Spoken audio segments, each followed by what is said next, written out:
Good Saturday morning and welcome to college football from the Greenville Sports Media and from Coastal Carolina, featuring the Coastal Carolina Chanticleers as well as the Sun Belt Conference.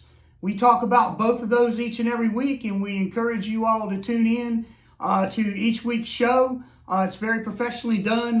We've got a lot of information from a lot of different resources that are available there.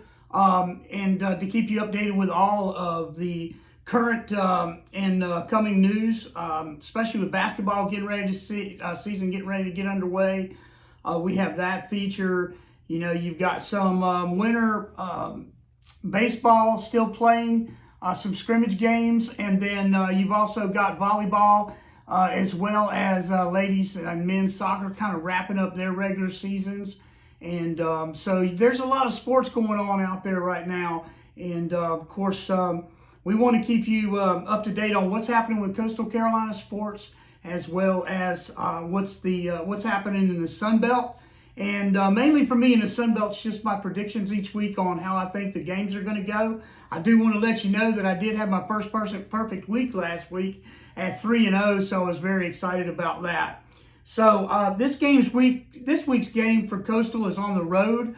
They're coming out of a bye after a really heartbreak loss, and now they're back on the road again this week after the bye. And so we really need to get back on the winning ways. So we're headed down to Troy, Alabama this weekend, and you go, wow, that doesn't usually sound like that's a good game to get going again with playing Troy, but Troy's been stumbling a lot this season, had a kind of a rough season.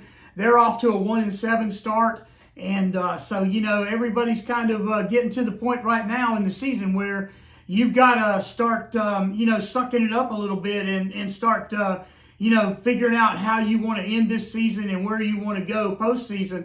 If that's available to you, with your conference alignments and your win-loss records. So I've heard that there's going to be some teams that are going to go to bowl games this year that don't have but 5 wins. So, it's kind of crazy the way football's been this entire season so far. So, having said that, we are going to be at Troy this coming weekend, and I mentioned that Troy has a 1-7 record. They're also 0-4 in the Sun Belt, so I know they're looking for the opportunity to try to win a game and get in that winning and tradition back down there for head coach, first-year head coach Jared Parker. And so he's kind of gotten off to a rough start as a head coach, but sometimes that happens when there's coaching changes that take place, and you've got a whole staff that leaves and goes somewhere else with another coach, and you just never know what's going to take place in that kind of circumstance. So we're hoping that they'll continue their losing ways this weekend,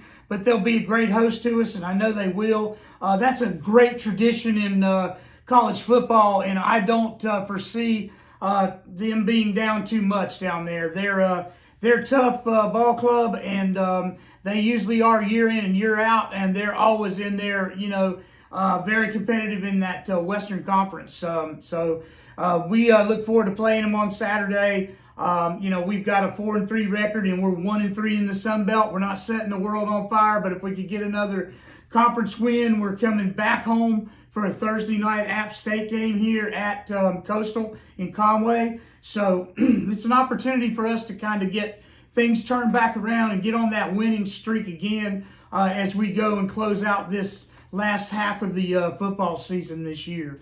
So let's talk a little bit about Coastal Carolina sports. I tuned in for Coach Beck's midweek press conference that he had yesterday.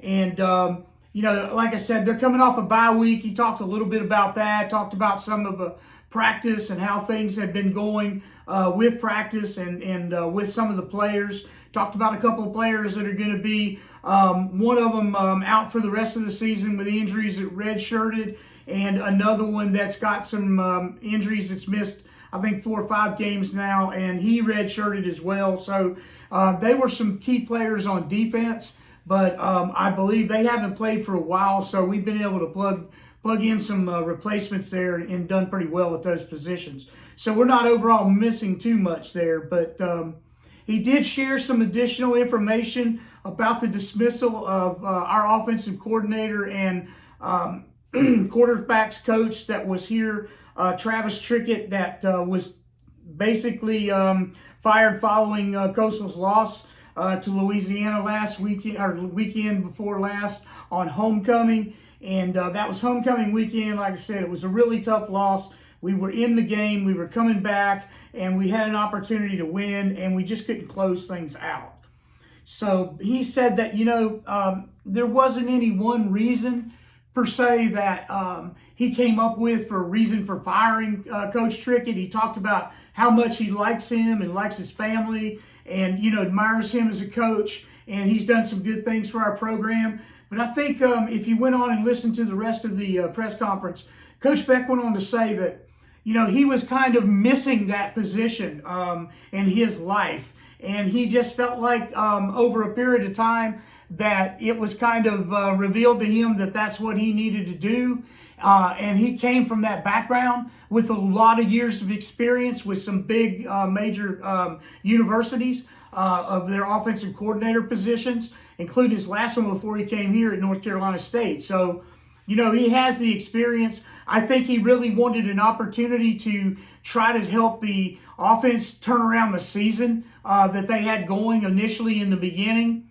And so he feels very comfortable with that. He feels very comfortable with what has taken place, and that there's no knock there towards Coach Trickett or his family in any way, and wished him nothing but the best of luck.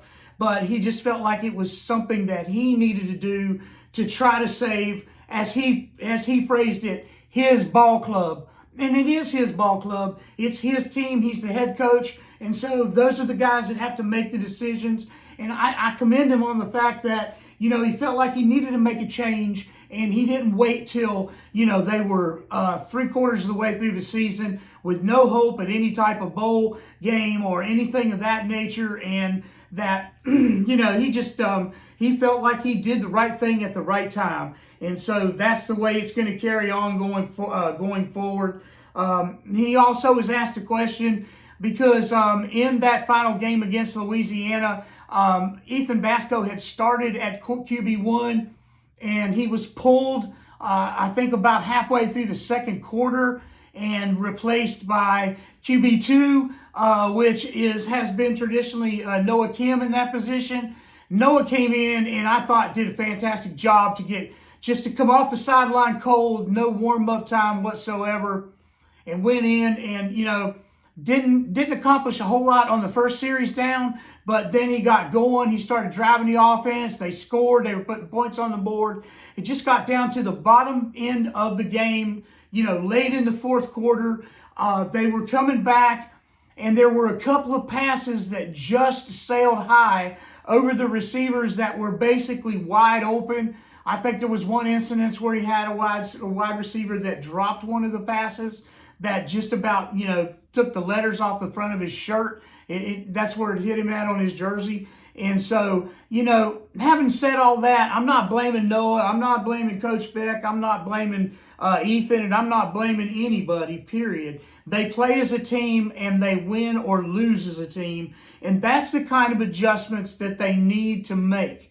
There's been some, ruffling of the feathers in the fan base, saying that, there's not enough attention paid to making those kind of adjustments, particularly in game time situations where you're not doing a whole lot in the first half, but you've got to get to that locker room to be able to try to come up with some type of game plan to be able to, to try to do something effective in the second half and try to, lead your team back to victory.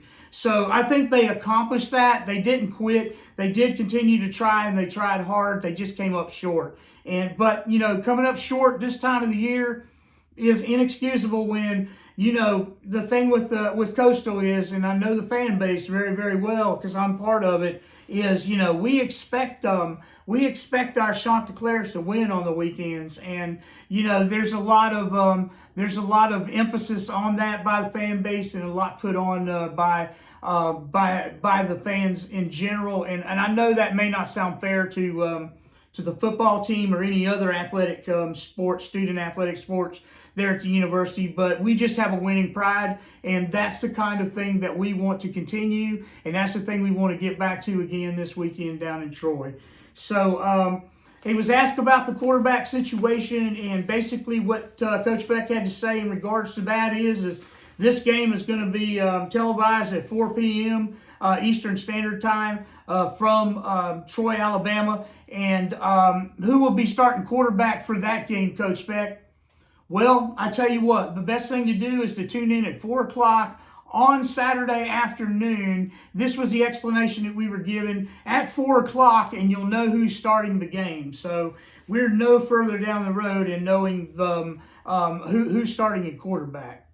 So having said all that, I want to get real quick here to the SBC picks of the week. And like I said, I was perfect 3-0 last week, and man, I was rah-rahing it last weekend after picking the 3 games that I usually pick every week. And sometimes I'll split 50-50 or 2-1 or 1-2, but I hit a perfect 3-0 this weekend. So I'm going with game 1 this week is Old Dominion Monarchs versus Appalachian State Mountaineers. The game is going to be played at App State. This is their second home game in a row. Man, I'm so excited for those people up there to be able to get back to playing football. And the tradition that they have up there at App State has always been a serious winning tradition. And I'm just glad to see the community come together and things starting to happen for the people that are up there, and that they're able to bring football, which I know they love so dearly up there, back to their home field. And so I'm taking Appalachian State in this game. It's their second home game in a row, and I believe it'll be their second win in a row as well. So I'm taking Appalachian State over Old Dominion at App State this weekend. My second game is a ULM, the Warhawks versus the Marshall Thundering Herd. It is a home game for Marshall. And let me tell you something, Marshall has played some tough football this year. They played some big Division I schools. They played evenly with them for the most part. They're going to be at home again this weekend. I'm going up there on the 16th of November to see Coastal play Marshall up there in Huntington, so I'm looking forward to that.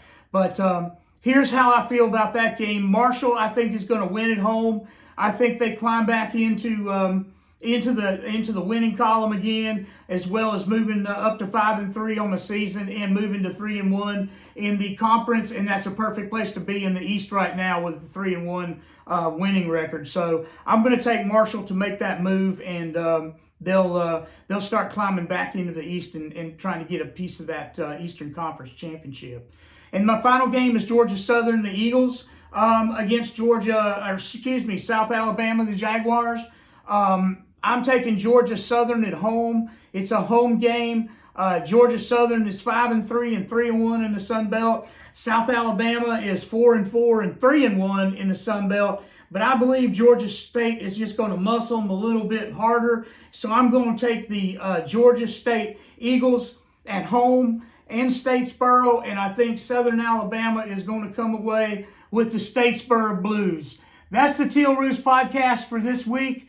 And we look forward to seeing you guys again next week. Hope you have a super, super duper weekend in college football, as well as all of the other sports, as well as the NFL. Take care, and so long from the Teal Roost.